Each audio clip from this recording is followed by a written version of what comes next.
Okay, good evening everyone, and today video I'm going to show you how to change the TV channel without using the TV remote on your Samsung Smart TV.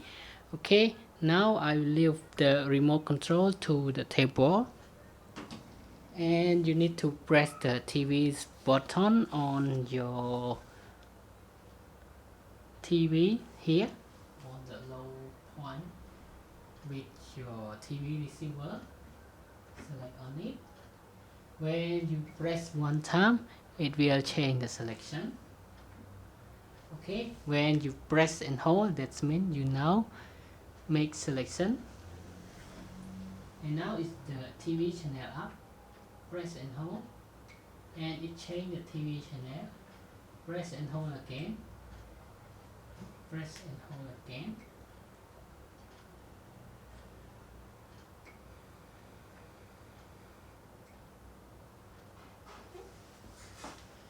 Okay, so that's it. That is all for today's video of how you can change the TV channel on your Samsung Smart TV without TV remote. And now thanks for your time watching this short video, and I hope to see you again in the next video. Bye bye and have a nice day.